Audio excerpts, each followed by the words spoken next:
Mari kita berdoa. Tuhan, kami datang kepadamu, kami bersyukur karena jika kami hidup sampai dengan saat ini, itu semata-mata karena Allah yang hidup beranugerah untuk memberikan kepada kami kehidupan secara lahiriah. Kami juga bersyukur karena Allah yang memberikan hidup secara lahiriah adalah Allah yang juga berkenan berkarya di dalam Kristus, Sang Tuhan, Sang Juru Selamat itu, untuk menyelamatkan jiwa kami dan memberikan kami kehidupan secara spiritual di dalam persekutuan dengan Dia. Kami juga bersyukur karena dalam persekutuan dengan Allah inilah Allah mempertumbuhkan, mendewasakan kami melalui kebenaran firman yang diinspirasikan oleh Allah Roh Kudus. Oleh karena itu kami datang, kami berdoa kepada Allah yang berlimpah dengan kasih karunia dalam kehidupan kami itu. Nyatakanlah sekali lagi anugerah-Mu bagi kami. Kiranya Allah Roh Kudus yang memberi firman menjadi Allah Roh Kudus yang mencerahkan pikiran supaya kami boleh mengerti kebenaran firman. Roh Kudus yang sama pula lah yang menggarap hati kami, menjadikannya tempat yang baik, agar kebenaran firman yang kami mengerti menjadi sarana di tangan Tuhan untuk menghasilkan buah dalam kehidupan kami, buah yang mempermuliakan Tuhan dan menggenapi kehendak Tuhan. Ini doa kami, dalam nama Tuhan Yesus kami berdoa. Amin. Selamat sore Bapak, Ibu, dan Saudara. Mari kita buka Alkitab kita dari Injil Matius pasal yang ke-7. Kita akan melanjutkan eksposisi kita. Sebelum Paskah, Vikaris Grace sudah merenungkan atau mengajak kita membaca dan mengeksposisikan ayat 15 sampai dengan ayat yang ke-20. Injil Lukas pasal yang ke-7. Hari ini saya akan mengajak Bapak Ibu untuk merenungkan ayat 21 sampai dengan ayat yang ke-23. Mari kita baca bergantian, tapi kita mulai dari ayat 15. Matius pasal yang ke-7. Matius 7 ayatnya yang ke-15 sampai 23. Saya mulai dari yang 15. Waspadalah terhadap nabi-nabi palsu yang datang kepadamu dengan menyamar seperti domba, tetapi sesungguhnya mereka adalah serigala yang buas.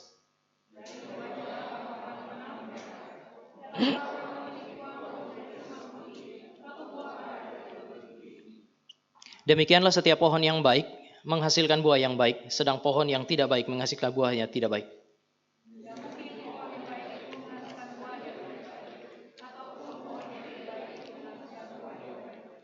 Dan setiap pohon yang tidak menghasilkan buah yang baik pasti ditebang dan dibuang ke dalam api.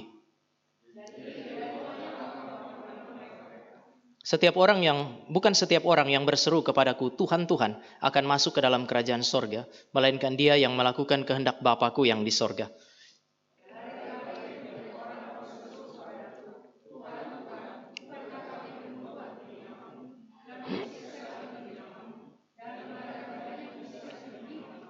Sama-sama.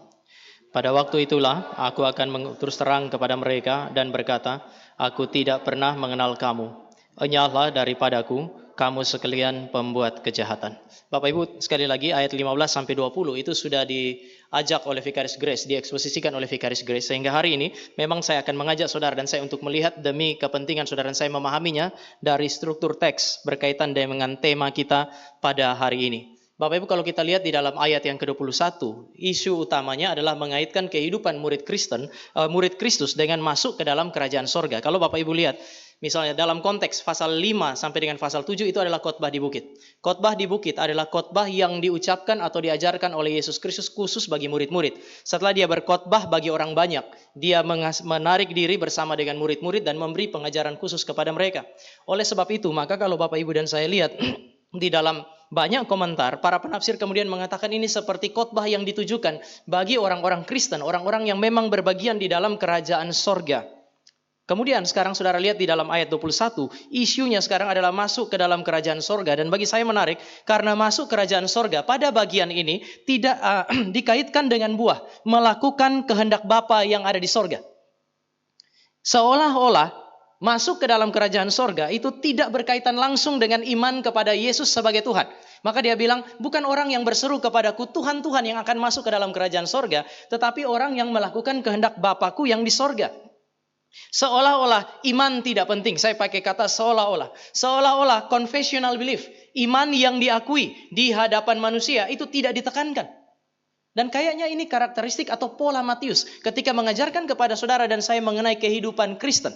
Mari kita lihat Matius pasal 19 misalnya. Matius pasal yang ke-19, kita baca bergantian ayat yang ke-16 sampai 22. Saya baca 16. Ada seorang datang kepada Yesus dan berkata, "Guru, perbuatan baik apakah yang harus kuperbuat untuk memperoleh hidup yang kekal?" Bapak Ibu perhatikan, dia bilang dia mau dapat hidup kekal, dia kaitkan hidup kekal dengan perbuatan yang baik. Harusnya kalau Yesus adalah orang Injili macam pendeta Tama di GRI, pasti akan bilang, "Bukan perbuatan baik, terimalah aku sebagai Tuhan dan Juru Selamat." Tetapi saudara perhatikan jawaban Yesus, ayat 17.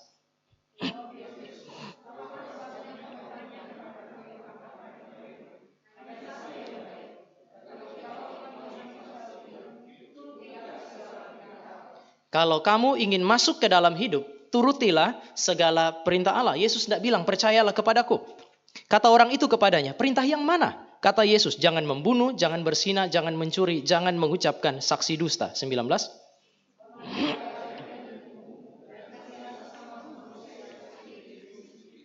Kata orang muda itu kepadanya, "Semua itu telah kuturuti, apalagi yang masih kurang?"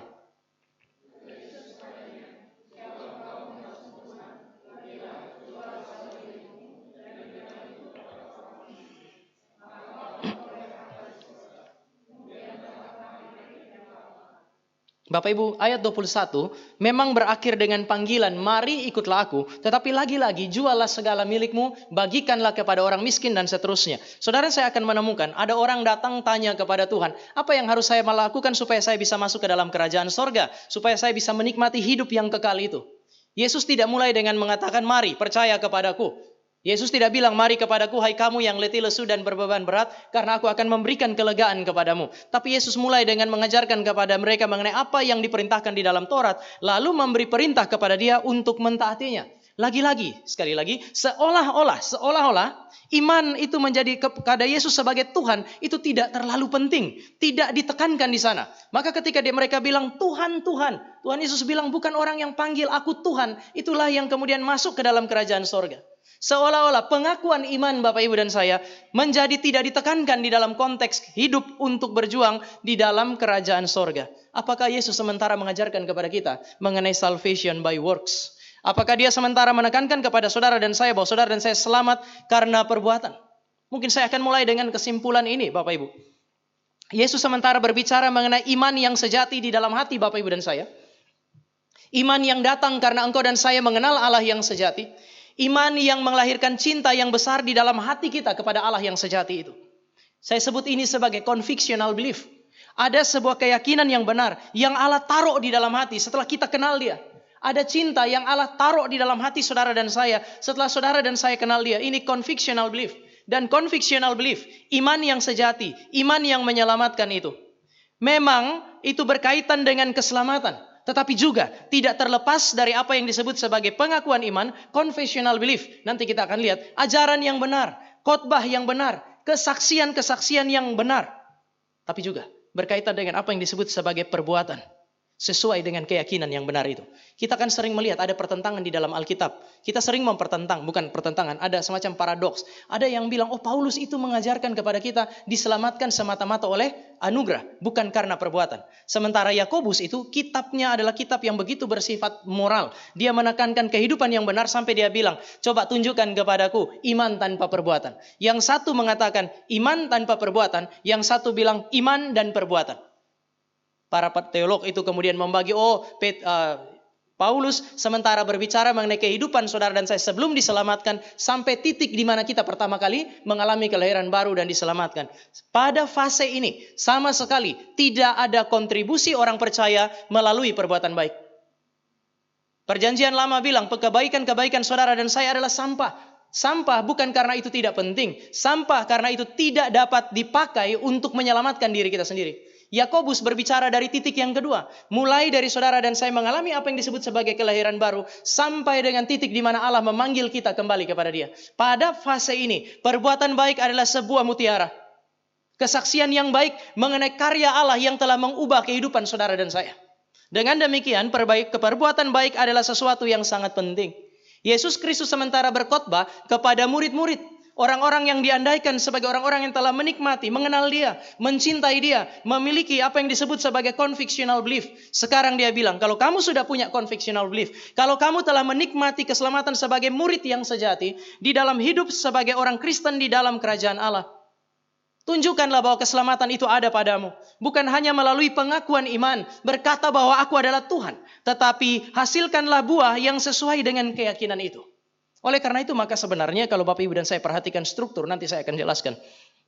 Kita akan menemukan dua penekanan utama ini. Pertama, ajaran yang benar. Yang kedua, buah hidup yang sesuai dengan ajaran itu. Nah, mari kita mulai melihat beberapa poin ini. Yang pertama, Bapak Ibu, murid Kristus yang sejati dan kerajaan Allah yang mereka nikmati itu selalu melekat dan tidak dapat terpisah dari kebenaran. Sekali lagi, murid Kristus yang sejati dan kerajaan Allah yang mereka nikmati hari ini dan nanti, itu tidak pernah bisa dipisahkan dari apa yang disebut sebagai kebenaran. Justru karena kebenaran itu penting, esensial di dalam kerajaan Allah, esensial dalam kehidupan saudara dan saya sebagai umat pilihan, sebagai orang-orang yang telah ditebus dan diselamatkan oleh Allah. Maka ayat 15-20 melawan nabi-nabi palsu yang tidak membawa kebenaran kepada saudara dan saya. Yesus bilang, nabi-nabi palsu itu berbahaya sekali. Pertama, mereka mirip domba, mirip seperti saudara dan saya. Mirip seperti umat Allah. Tetapi pada saat yang sama mereka disebut sebagai serigala. Serigala itu ketika dia masuk ke tengah-tengah domba, dia mencerai-beraikan, dia memecah belah jemaat. Ini karakteristik dari apa yang disebut sebagai ajaran yang sesat. Bapak Ibu, kalau Bapak Ibu masih ingat tahun 2020 begitu pandemi terjadi, lalu kemudian ada banyak perdebatan muncul di media sosial. Termasuk di dalamnya kan pendeta-pendeta GRI terlibat di situ tuh. Lalu kemudian ada yang datang kepada saya lalu bilang, Pak, kalau pendeta-pendeta GRI, pendeta-pendeta Reform terlibat di dalam perdebatan, bukankah itu memecah belah gereja? Itu mencerai-beraikan umat Tuhan. Oh sorry, yang memecah belah gereja dan mencerai-beraikan umat Allah itu pengajar sesat dengan ajaran sesat. Sementara para apologis Kristen berdiri di atas kebenaran untuk apa? Untuk menjaga umat Allah. Jadi kita punya cara pikir mesti kemudian harus beres tuh. Jangan orang yang menjalankan tugas gembala menjaga keutuhan umat dianggap sebagai pemecah belah hanya gara-gara dia melawan. Itu sama seperti hari ini ada maling masuk ke rumah kita lawan, lalu yang masuk penjara kita. Ketemu jambret di tengah jalan, kita dijambret, kita melawan, yang ditangkap kita. Kan objeknya menjadi salah, itu dia. Tetapi ketika saudara dan saya melihat sekarang, Yesus itu mengatakan bahwa mereka hadir di tengah-tengah jemaat dan sangat berbahaya karena mereka bukan hanya mencerai-beraikan, tapi Yesus pakai istilah membunuh mereka, membunuh umat Tuhan. Bapak Ibu, kenapa ya Yesus begitu seperti begitu agresif terhadap pengajaran yang sesat? Karena Kristus tahu bahwa orang Kristen tidak bisa hidup dan tidak bisa bertumbuh tanpa ajaran yang benar. Sekali lagi, orang Kristen itu tidak bisa menikmati kehidupan secara spiritual dengan baik. Tidak bisa menikmati kehidupan yang berkelimpahan. Dan mereka tidak mungkin bisa menikmati pertumbuhan secara spiritual tanpa ajaran yang benar. Ajaran yang benar itu absolute necessity. Sesuatu yang tidak boleh tidak ada. Itu kebutuhan saudara dan saya. Kenapa saudara dan saya kerjakan pekerjaan kayak kemarin? Hari Jumat itu melelahkan loh. Hari Jumat kita KKR di sini. Hari Sabtu kerjakan saat. Saat itu mulai dari sekolah Alkitab Anak Depok. Konsepnya sekolah mulai dari jam 9. Rencananya sampai dengan jam 3 sore. Itu sangat melelahkan.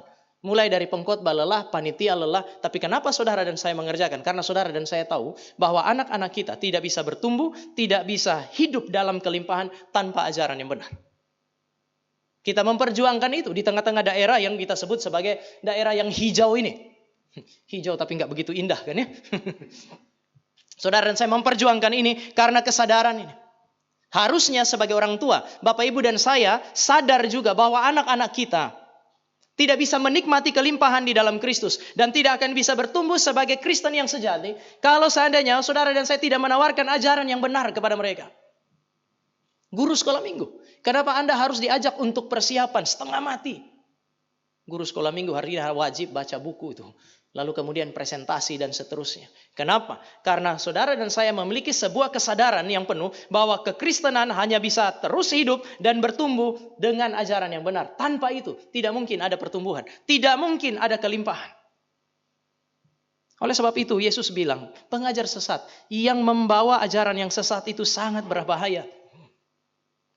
Saya yakin Vikaris Geras akan memberi petunjuk. Salah satu ciri mereka yang sesat, terlibat di dalam ajaran sesat adalah mereka punya semacam ketidakpedulian terhadap ajaran.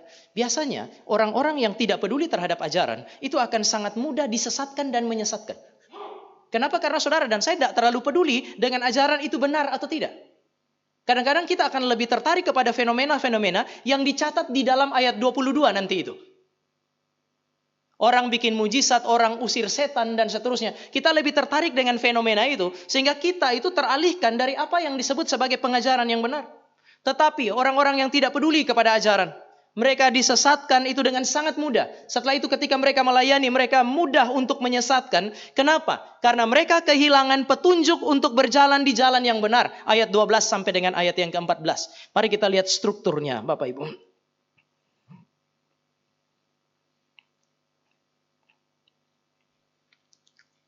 Matius pasal yang ke-7, kalau Bapak Ibu dan saya lihat, ayat 12 sampai 14, itu berbicara kepada saudara dan saya mengenai orang yang berjalan di jalan yang benar. Kalau tidak ada kebenaran, saudara dan saya kehilangan petunjuk yang sangat penting, supaya bisa berjalan di jalan yang Allah kehendaki.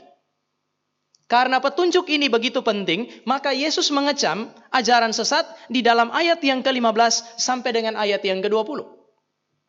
Setelah itu, saudara dan saya akan menemukan bahwa kalau saudara dan saya terjebak di dalam penyesatan atau kesesatan, maka kita juga kehilangan fondasi bagi identitas kita. Ayat 24 sampai 27.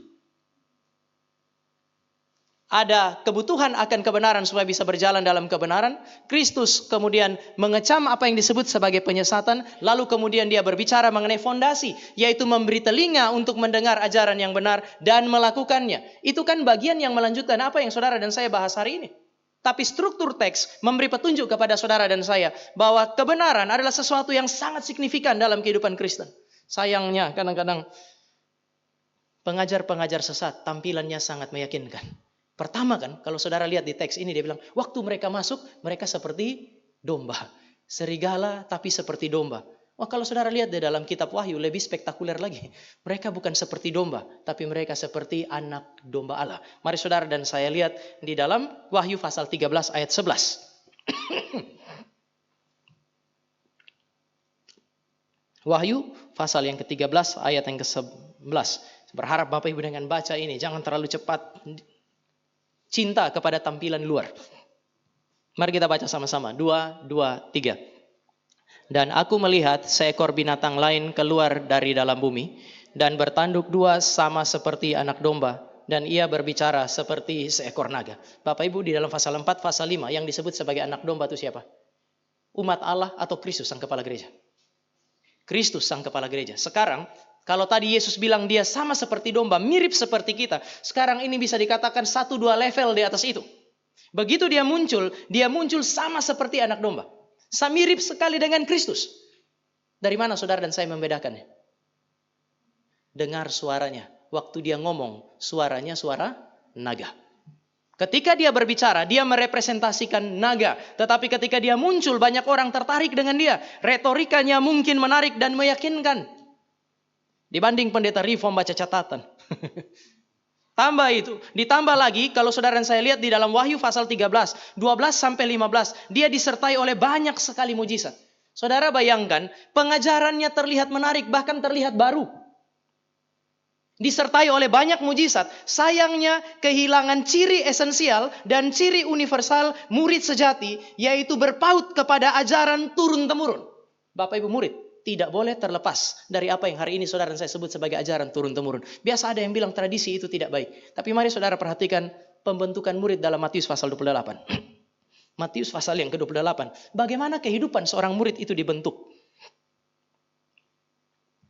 Matius pasal yang ke-28. Mari kita mulai dari ayat 18. Yesus mendekati mereka dan berkata, "Kepadaku telah diberikan segala kuasa di sorga dan bumi." Ini adalah pribadi Kristus yang nanti mesti diberitakan dalam perintah berikut. Ayat 19, Bapak Ibu baca.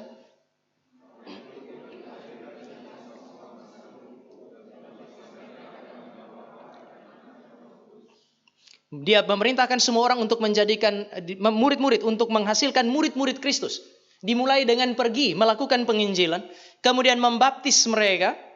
Tapi kemudian saudara saya akan baca ayat 20 bersama-sama, 2, 2, 3. Dan ajarlah mereka melakukan segala sesuatu yang telah kuperintahkan kepadamu. Dan ketahuilah, aku menyertai kamu senantiasa sampai kepada akhir zaman. Saudara perhatikan, supaya ada murid, pertama terjadi proses yang dalam gereja seringkali patong pakai istilah melahirkan. Mulai dengan proses penginjilan. Lalu kemudian baptis, mengandaikan dia hadir di tengah-tengah komunitas orang percaya untuk dibina, kemudian dididik dengan baik. Tapi kemudian ayat yang ke-20 mengatakan, ajarlah mereka melakukan segala sesuatu yang kuperintahkan kepadamu. Artinya, sebelumnya Yesus mengajar para rasul, setelah itu para rasul diminta untuk mengajarkan apa yang diajarkan oleh Yesus kepada mereka. Ini yang saya bilang sebagai warisan turun-temurun yang diletakkan oleh Allah di dalam gereja. Yudas pasal 1 ayat yang ketiga dia bilang, jaga iman yang telah diwariskan kepadamu. Iman yang bersifat objektif. Saya tidak bisa mewariskan iman subjektifnya saya. Saya percaya Yesus sebagai Tuhan dan Juru Selamat. Tetapi saya tidak pernah bisa memastikan bahwa anak saya juga mempercaya hal yang sama. Kecuali Roh Kudus mengerjakannya melalui penginjilan yang saya kerjakan. Saya tidak bisa paksakan anak saya untuk itu. Saya tidak bisa kondisikan itu. Yang saya bisa pastikan adalah saya mengajarkan kepada dia doktrin yang benar. Saya memastikan bahwa Injil yang benar saya sampaikan kepada dia. Bapak Ibu, yang bisa diturunkan adalah sesuatu yang bersifat objektif. Dan Yudas bilang, ada sesuatu yang diwariskan terus menerus dari satu generasi kepada generasi yang lain. Ciri universal gereja yang sejati, ciri universal murid yang sejati adalah mereka menerima ajaran dari Kristus, dari para rasul. Kita sebut ini sebagai ortodoksi. Dan meneruskannya kepada generasi yang baru. Biasanya kita merasa ini tidak menarik karena terus-menerus diulang. Gak ada yang baru, cuman itu. Kalau Bapak Ibu mau yang baru, saya juga bisa bicara mengenai Kristus yang lain yang gak pernah ada di dalam Injil. Baru kan? Tapi apakah yang baru itulah yang menarik bagi saudara dan saya dan esensial bagi kita? Tidak. Tampilan semayakinkan apapun, Bapak Ibu. Jika dia tidak memberitakan Kristus yang tersalib, kata Paulus, terkutuklah dia. Bukankah ini Injil yang sejati? Yesus Kristus melawan penyesatan. Kenapa? Dia melawan penyesatan supaya saudara dan saya sebagai murid Kristus yang harus hidup di dalam kerajaan Allah, sambil menanti kerajaan Allah, kita terus melekat pada kebenaran. Penyesatan merampas semua itu, maka Kristus melawannya. Kristus mendorong saudara dan saya melawan penyesatan. Untuk apa? Untuk menjaga kesatuan gereja, menjaga domba-domba Allah agar tetap hidup. Ketika kebenaran diambil dari saudara dan saya, maka saudara dan saya tidak bisa bertumbuh. Bahkan kemudian saudara dan saya berjalan menuju kepada apa yang disebut sebagai kematian. Ada seorang penulis dalam tradisi reform itu kemudian mengatakan, berhati-hatilah kamu hamba Tuhan. Jangan sampai jemaatmu berjalan menuju kematian melalui pintu gerejamu. Karena kamu telah berhenti menyuarakan Kristus bagi mereka. Kamu sudah berhenti mengajarkan doktrin yang benar kepada mereka. Penyesatan dilawan oleh Kristus untuk memelihara warisan ilahi yang diturunkan oleh Allah melalui pekerjaan Allah Roh Kudus kepada para nabi, para rasul, pada pemimpin gereja sampai dengan hari ini. Tetapi kalau saudara dan saya bilang pengajaran itu sesuatu yang sangat penting, ajaran yang benar melekat pada umat Allah, ajaran yang benar harusnya melekat pada mereka yang hidup di dalam kerajaan Allah. Bahkan kerajaan Allah itu sendiri tidak dapat dipisahkan dari ajaran yang benar.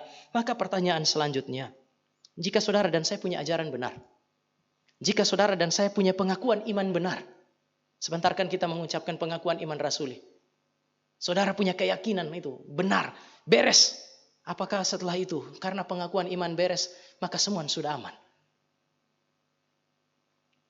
Kalau tadi kan ayat 15, ayat 21 itu mengkontraskan antara ayat 15 sampai 20. Ada yang sesat, maka ajaran itu beres. Sekarang ajaran beres, apakah sudah aman?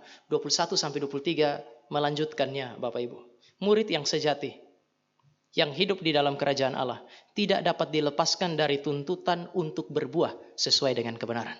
Jangan puas kalau Anda punya doktrin yang baik.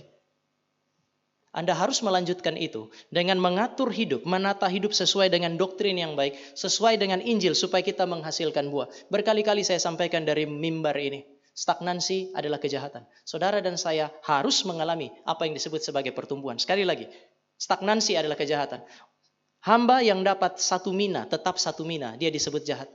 Hamba yang dapat 5 jadi 10 disebut sebagai hamba yang baik. Hamba yang dapat 2 jadi 4 disebut sebagai hamba yang baik. Saudara dan saya tidak punya pilihan yang lain. Mengenai buah, saudara dan saya tidak punya pilihan. Anda dan saya harus berbuah. Kenapa? Karena kita adalah carang dari pokok anggur yang tidak pernah gagal berbuah. Kita tidak dicangkokkan kepada seorang pendeta yang mungkin gagal berbuah. Jemaat tidak dicangkokkan kepada seorang penatua yang mungkin bisa gagal berbuah.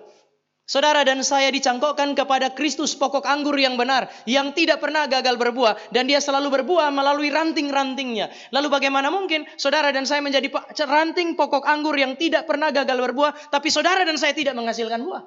Itu sesuatu yang mustahil. Murid yang sejati, kerajaan Allah tidak dapat dilepaskan dari tuntutan untuk berbuah sesuai dengan kebenaran. Saya bisa bilang buah sama signifikannya, sama pentingnya dengan iman yang benar dan ajaran yang benar. Sebab itu Yakobus pasal 2 ayat 18 bilang, tunjukkan kepadaku iman tanpa perbuatan, karena itu mustahil. Dia menuntut iman yang berpadanan dengan apa yang disebut sebagai perbuatan. Di dalam Matius pasal yang ke-7, ini menarik ayat 21. Karena ajaran yang benar ada, pengakuan yang benar itu ada. Kontras dengan nabi-nabi palsu yang biasanya atau antikristus yang menegasi Kristus punya ketuhanan. Saudara dan saya menemukan orang-orang ini datang kepada Tuhan dan Kristus dan berkata, Tuhan, Tuhan, pakai kata kurios. Bapak Ibu, memang kurios bisa diterjemahkan sebagai Tuhan, tetapi di dalam Injil Matius, istilah kurios seringkali digunakan untuk pribadi Kristus yang bersifat ilahi. Tuhan mengacu kepada pemilik segala sesuatu. Tuhan mengacu kepada pribadi yang berotoritas atas segala sesuatu yang hidup, segala makhluk yang bisa disebut sebagai manusia maupun non-manusia. Ini lebih sesuai dengan konteks kok. Ketika orang-orang ini datang kepada Kristus, mereka bilang, Tuhan, Tuhan. Betul toh? Ini pengakuan yang benar. Ini confessional belief yang tidak dibantah juga oleh Kristus. Kristus tidak menolak pengakuan bahwa dia adalah Tuhan. Yang dia persoalkan adalah setelah orang mengaku dia sebagai Tuhan, hidupnya tidak mempertuhankan Kristus sebagai Tuhan. Ini kan yang dipersoalkan oleh Kristus. Dia tidak sementara mengatakan, kamu salah ketika menyebut saya sebagai Tuhan. Itu pengakuan yang benar kok. Kalau istilah kurios di dalam Matius dikaitkan dengan kepemilikan atas segala sesuatu, otoritas atas segala sesuatu, maka ini benar. Karena Kristus pernah berkata setelah dia bangkit sebelum naik ke sorga, segala kuasa di sorga dan di bumi sudah ada padaku. Ini pengakuan yang benar. Saya kira kalau saudara mau bandingkan di zaman ini, orang-orang yang berteriak Tuhan, Tuhan, sebagian besar orang reform ini. Coba cek kartu anggota, jangan-jangan GRI. Ini cocok dengan konteks. Karena di dalam ayat 22, dia mengklaim otoritas sebagai hakim. Dia bilang orang-orang itu datang kepadaku, mereka panggil aku sebagai Tuhan. Tetapi aku menghakimi mereka. Kristus mengatakan dia berhak menghakimi semua manusia di akhir zaman. Dia punya otoritas menentukan siapa di sorga, siapa yang tidak di sorga. Ini klaim keilahian. Karena cuma Allah saja yang bisa menghakimi manusia. Menentukan tempatnya di sorga atau di neraka. Cuma Allah yang lakukan itu. Dan Kristus bilang dia menentukan itu. Maka ketika mereka datang mereka berkata, Tuhan, Tuhan. Oh, itu adalah sebuah confessional belief yang bisa disebut sebagai benar. Yesus juga mengklaim status uniknya. Dia bilang mereka tidak melakukan apa yang diperintahkan oleh Bapakku. Bapakku. Di dalam Matius istilah Bapakku menekankan relasi yang intim dan kesamaan natur. Kalau Bapa itu ilahi, maka anak itu juga ilahi. Maka Bapak Ibu dan saya menemukan di dalam 3 ayat ini ada pengakuan iman. Saya pakai istilah confessional belief. Maka kalau Bapak Ibu dan saya bilang convictional belief, kita bisa sepakat, enggak ada. Tetapi confessional belief itu ada. Ajaran mungkin benar. Bahkan sesuai dengan pikiran Kristus. Makanya saya tadi mengatakan, Yesus enggak tolak pengakuan ini. Tetapi pertanyaannya sekarang adalah, mengapa Yesus menolak orang-orang yang panggil dia sebagai Tuhan? Persoalannya cuma satu. Dia tidak menemukan buah di dalam kehidupan mereka. Bapak Ibu, di dalam kerajaan Allah, keyakinan yang benar itu penting. Ajaran yang benar, yang menjadi fondasi bagi keyakinan yang benar itu penting. Tetapi buah yang benar itu juga penting. Jangan mengabaikan salah satu di antaranya. Saudara dan saya tidak bertugas untuk memilih satu di antaranya. Gak apa-apa, yang penting hidup saya benar. Ajaran gak penting. Lah bagaimana mau menata hidup dengan benar kalau ajaran gak tahu? Tapi saudara dan saya juga gak bisa bilang, yang paling penting kami belajar dengan benar. Mengenai buah nanti kita lihatlah. Tidak bisa, saudara dan saya tidak bisa pilih satu di antara dua ini. Jika memang ada convictional belief, keyakinan yang benar, iman yang menyelamatkan itu, maka dua ini akan berjalan bersama-sama. Cinta kepada kebenaran dan usaha menyesuaikan hidup kepada kebenaran. Kalau hanya pengakuan saja, Pengakuan Bapak Ibu dan saya benar. Aduh, Bileam juga bisa.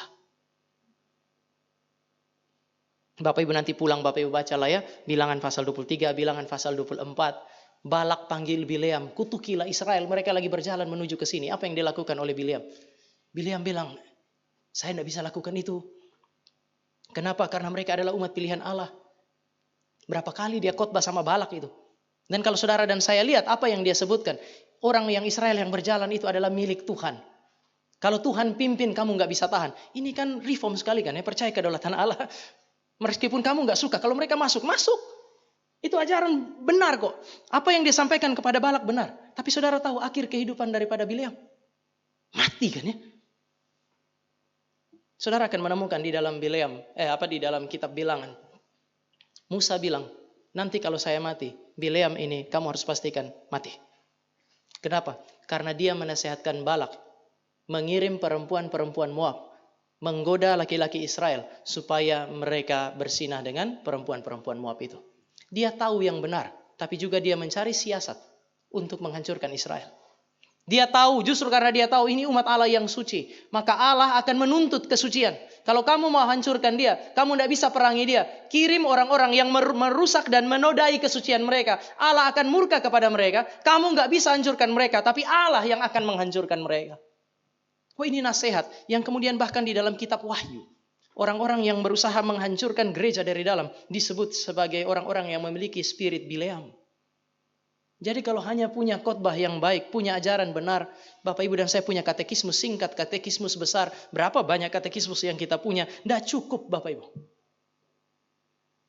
Saya tidak bilang itu tidak penting, habis ini PA tentang katekismus Bapak Ibu nggak datang.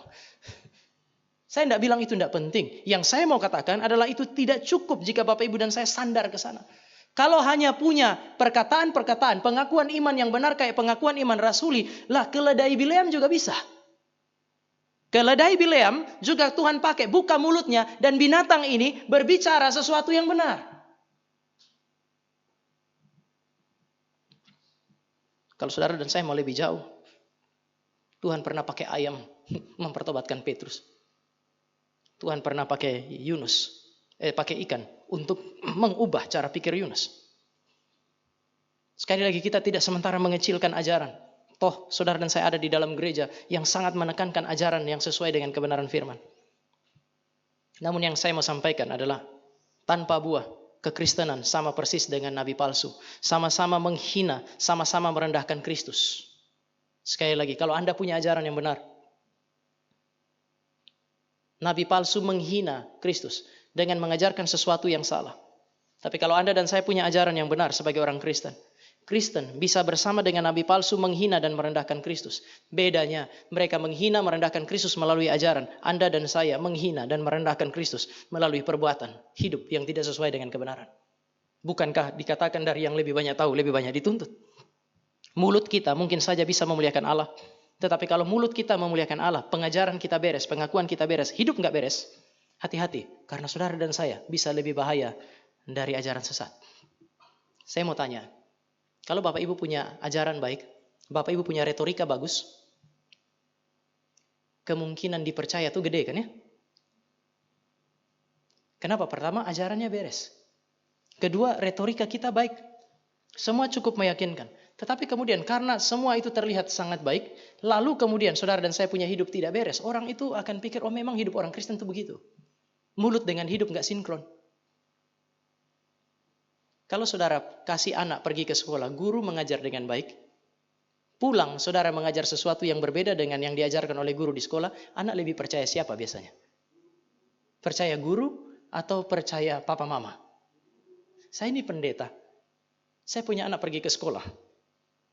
Kadang-kadang pulang saya bergumul. Ada prinsip-prinsip yang namanya Kristen kan gak uniform kan?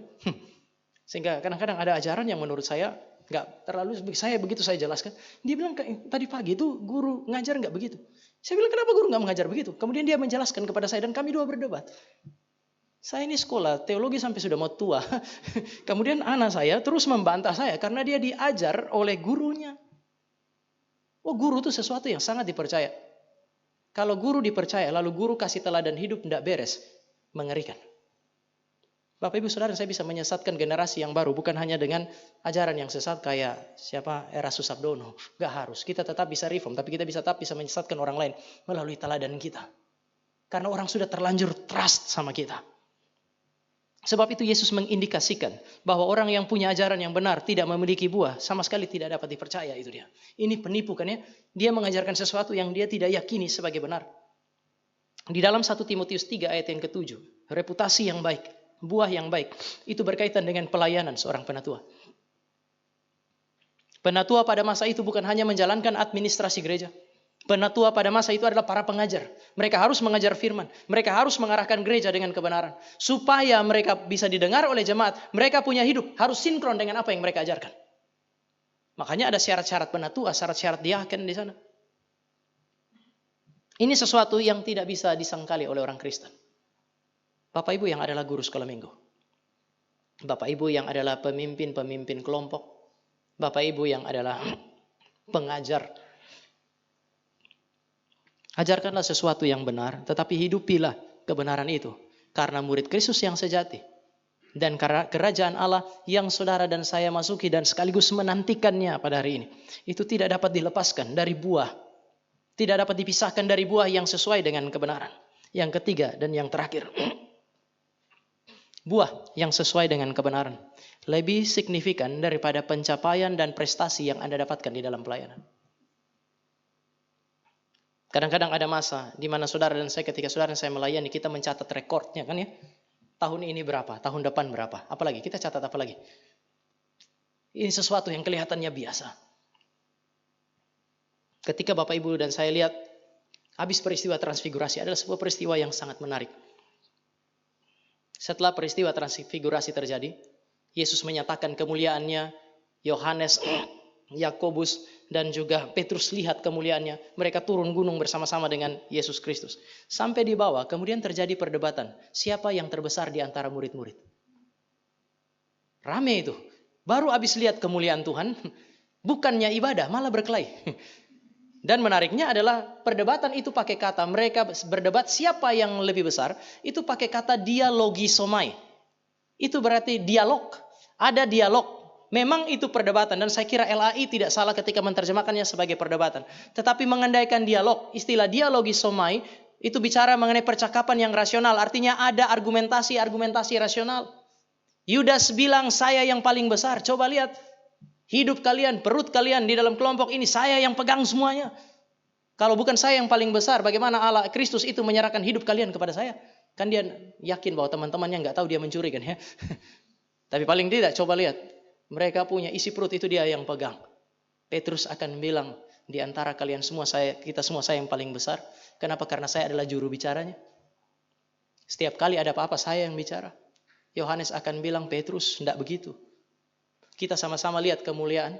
Mereka yang lain tidak pernah lihat kemuliaan. Kita bertiga lihat kemuliaan. Tapi di antara kita bertiga, satu-satunya yang bisa meletakkan kepala di dada Yesus Kristus, itu saya. Dialog yang sangat rasional untuk menentukan siapa yang paling besar.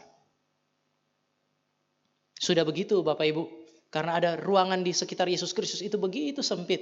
Masing-masing menunjukkan bahwa dia adalah yang paling hebat. Tapi pada akhirnya mereka semua gagal melakukan sebuah pekerjaan, yaitu usir setan. Bapak Ibu coba perhatikan cerita itu. Begitu turun, didapatilah bahwa gak ada satupun murid Kristus yang katanya sakti-sakti itu, punya banyak prestasi itu. Gak ada satupun yang berhasil usir setan. Lalu Yesus usir sehingga mereka terkagum-kagum. Kok bisa? Kami nggak bisa, Yesus bisa. Gak lama kemudian muncul ada satu orang di luar lingkaran yang 12 ini usir setan dan berhasil. Mereka lihat dia sebagai teman atau sebagai ancaman. 12 aja nggak cukup, ini tambah satu lagi. Sudah begitu yang satu yang ke-13 lebih sakti. Kami nggak bisa usir setan, dia bisa. Maka Yohanes bilang apa?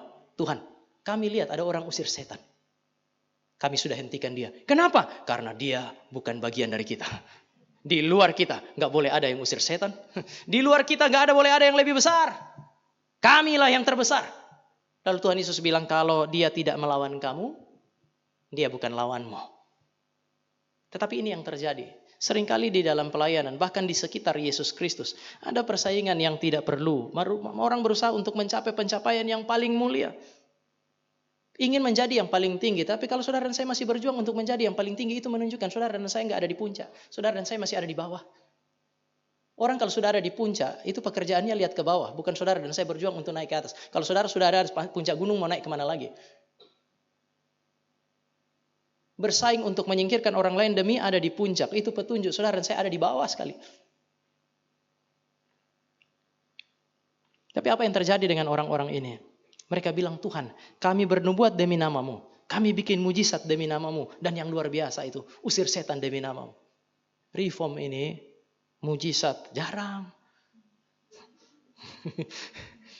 Kita prediksi salah terus. Usir setan, takut. Kadang-kadang bayangan tuh usir setan itu pekerjaan pendeta. Sehingga kalau saudara ketemu orang kerasukan setan, saudara panggil pendeta. Pada saat saudara dapat makan enak, saudara makan sendiri. Nggak ngajak-ngajak kami. Tapi begitu ada kerasukan setan aja, panggil pendeta Tama. Seolah-olah kami dipanggil untuk usir setan. Ini kan pekerjaan yang sulit sebenarnya. Zaman itu, zaman Kristus bahkan. Sampai dengan hari ini.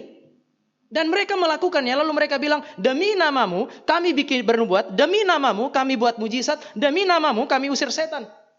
William Hendrickson mengatakan bahwa mereka memiliki satu keyakinan, sekali lagi, bahwa kesatuan dengan Kristuslah, persekutuan yang intim dengan Kristuslah yang menjadi sumber kuasa bagi mereka untuk bernubuat, bikin mujizat dan usir setan. Wah, ini luar biasa kan ya.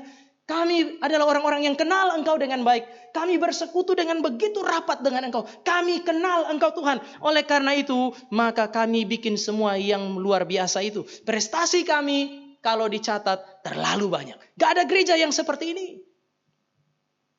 Dibanding orang Kristen yang lain, oh mereka kebanyakan. Yang elit itu sedikit. Coba lihat yang kami buat. Semakin kami dekat dengan Engkau Tuhan, semakin banyak yang kami lakukan tidak dapat dilakukan oleh orang lain. Dan saudara menemukan jawaban menyakitkan dari Tuhan Yesus. Aku tidak pernah mengenal kamu. Waduh, bagi saya ini mengerikan. Bapak Ibu, dia bukan hanya bilang tidak kenal, tapi dia pakai kata tidak pernah mengenal engkau. Berarti dari awal ketika mereka melakukan pelayanan-pelayanan itu, Yesus tidak pernah mengenal mereka sebagai milik. Saya tidak bilang Yesus itu tidak mengenal, kan dia Allah kok. Justru karena dia kenal, maka dia tahu mereka tidak pernah punya relasi dengan dia. Mereka tidak pernah menjadi miliknya secara spiritual. Mereka musuhnya. Dia tahu bahwa mereka melakukan pelayanan-pelayanan yang spektakuler, tapi mereka bukan hambanya.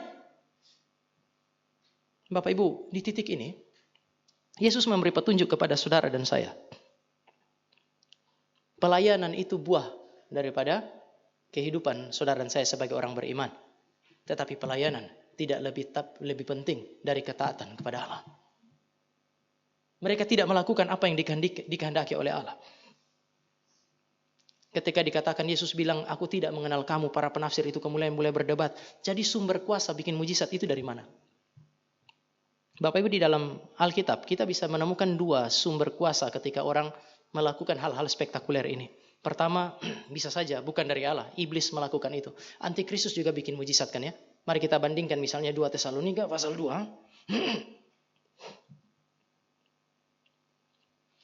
2 Tesalonika pasal 2. Saya baca ayat 9, Bapak Ibu baca ayat yang ke-10 terkait dengan antikristus. Kedatangan si pendurhaka itu adalah pekerjaan iblis. Antikristus datang, nabi palsu datang karena pekerjaan iblis. Dan menariknya, akan disertai rupa-rupa perbuatan ajaib, tanda-tanda, mujizat-mujizat palsu. Ayat 10.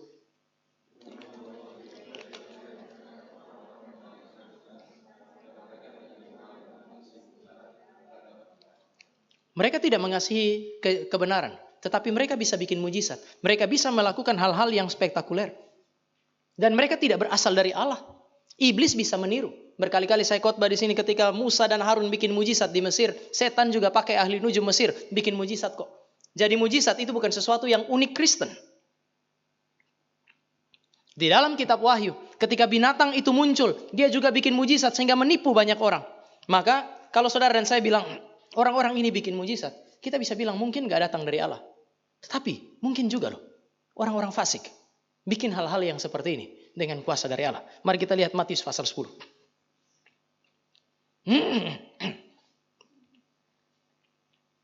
Matius pasal yang ke-10.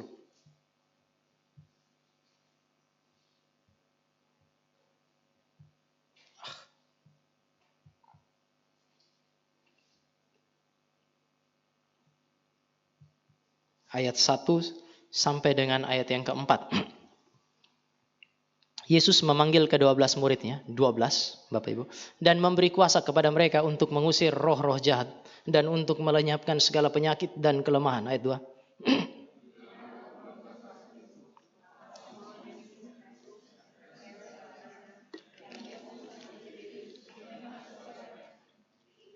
Filipus dan Bartolomeus, Thomas dan Matius pemungut cukai, Yakobus anak Alfeus dan Tadeus. Mari kita hubungkan ayat 1 dengan ayat 4. Yesus memanggil 12 murid, termasuk di dalamnya Yudas. Memberi kuasa kepada mereka mengusir roh jahat dan seterusnya. Artinya ada kuasa yang Kristus titipkan kepada mereka. Dan yang masuk di dalamnya adalah Yudas Iskariot yang mengkhianati dia. Tuhan itu bisa pakai orang fasik, membiarkan orang fasik melakukan pekerjaan-pekerjaan yang spektakuler. Tetapi berdasarkan catatan Tesalonika, untuk apa? Untuk membiarkan orang-orang yang buta itu mati di dalam kebutaan mereka. Bagi saya ini adalah sebuah kondisi yang sangat mengerikan. Yesus enggak tolak klaim mereka bahwa kami bikin mujizat demi namamu. Maka sekarang saudara dan saya lihat ada pelayanan, ada mujizat, ada prestasi. Tetapi tetap saja ditolak. Kenapa? Karena mereka tidak menghasilkan buah. Jadi jemaat, jadi gereja secara komunal yang saudara dan saya kejar harusnya buah yang sesuai dengan firman. Jangan yang saudara dan saya kejar itu catatan. Kami telah berhasil melakukan ini dan itu. Nanti wariskan kepada generasi berikutnya. Coba, kami sudah mencapai 10 juta. Harusnya nanti kamu mencapai 10 juta satu lah paling tidak. Dengan demikian, yang saudara dan saya lakukan adalah mengelola gereja dengan pola perusahaan. Seharusnya saudara dan saya. Apakah kalau saudara dan saya mencoba untuk mencapai yang lebih besar salah? Enggak salah dengan itu. Tetapi jika saudara dan saya berfokus untuk terus melakukan begitu banyak kesibukan, menghasilkan begitu banyak angka, tanpa relasi dengan Allah, tanpa menghasilkan buah, percuma. Maka ada dua hal ini yang tidak boleh dipisahkan. Pertama, ajaran yang benar, iman yang disesuaikan kepadanya, dan buah yang dihasilkan. Yaitu melakukan apa yang saudara dan saya mengerti. Ini akan menolong kita untuk kemudian memahami pasal yang ke-7.